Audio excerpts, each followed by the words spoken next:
You're My Favorite Song. Maraming utang, ubus lahat ng pera natin, pero natapos natin, pwede na tayo mag-grand opening.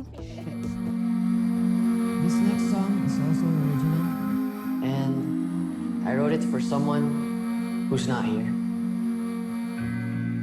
Mga damdamin sa aking dibdib,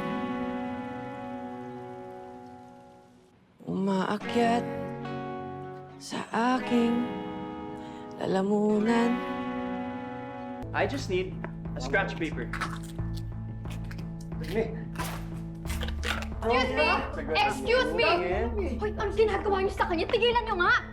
Tapang nito. Yo, Miss Transferee. For your information, si Calix yung pinakamatalinong student dito sa Brighton Bay Academy. Walang makakatalo sa talino niya, okay? Know your place, ha? Sorry nadamay ka pa. Dito kasi sa Brighton Academy, importante kung saan ka nakaupo. I am going to be giving a diagnostic exam. Siya din yung palagi may bonus question sa exams. Kaya walang nakakakuha kasi sobrang hirap sagutan.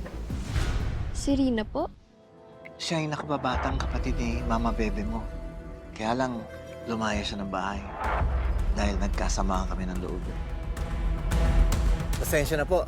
Kahit ano pang ibigay niyong offer, kahit ano kamahal, kahit ano kalaki, hindi po namin tatanggapin. Kasi baka hindi niyo lang naintindihan kung gaano kahalaga itong lugar na to sa pamilya namin. Pamilya?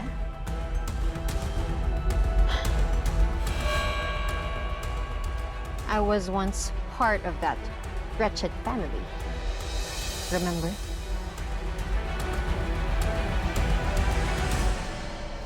Cause baby, you are my favorite song.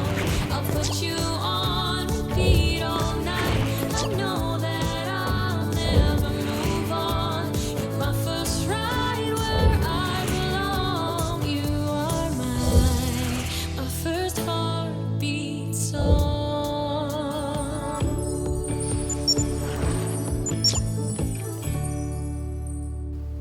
Ibenta niyo sa akin tong resort na to. Or else, magkakaproblema tayo.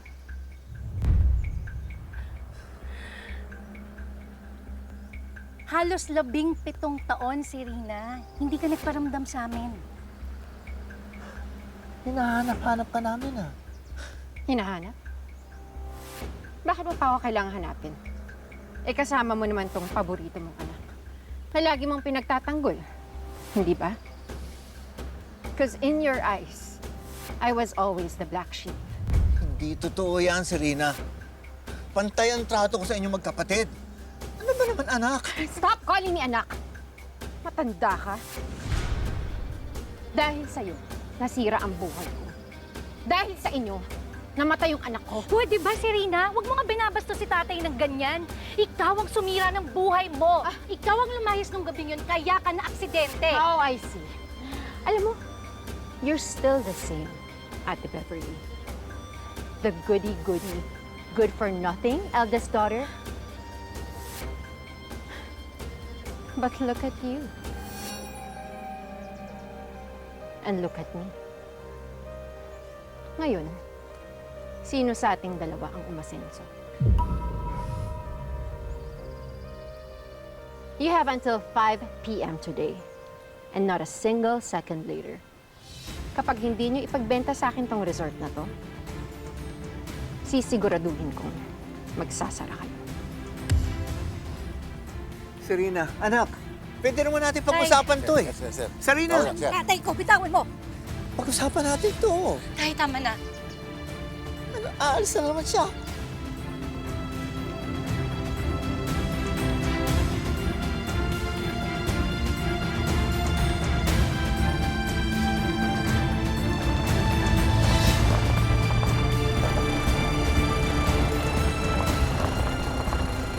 Stop calling me anak!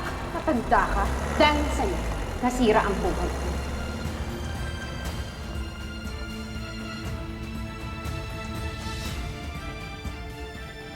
But look at you, and look at me. Sino sa ating dalawa ang umasenso?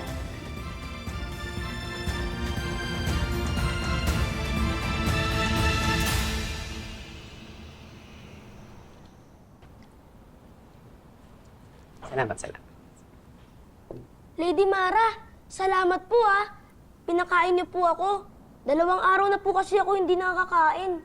Ay naku, basta kumain ka lang dyan. Hayaan mo, kakusapin ko ang mga pamilyang Monteverde na baka pwedeng ampunin ka ng isa sa mga tauhan namin dito sa mansyon.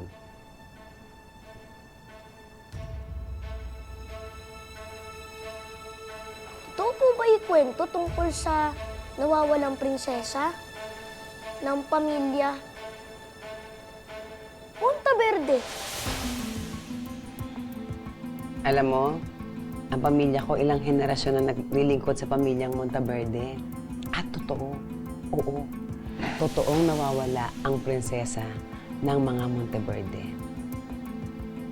Pero alam ko sa damdamin ko ramdam ko nabuhay pa siya. At sigurado ako na namana ni Celestine ang tapang ng tatay niya at ang talino ng nanay niya.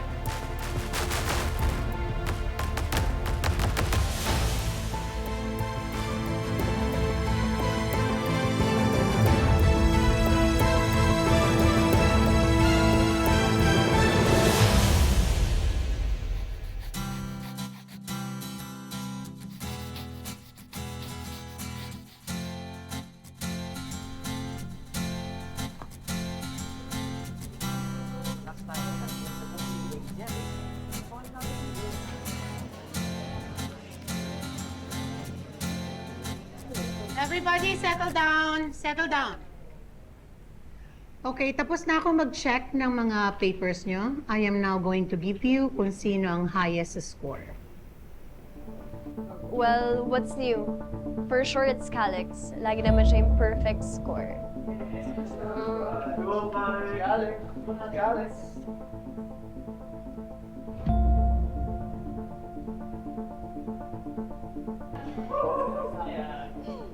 Yes, it's Calix.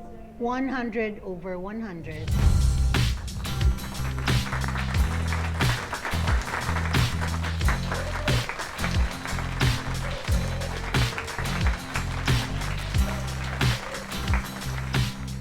What? He is not the highest. What?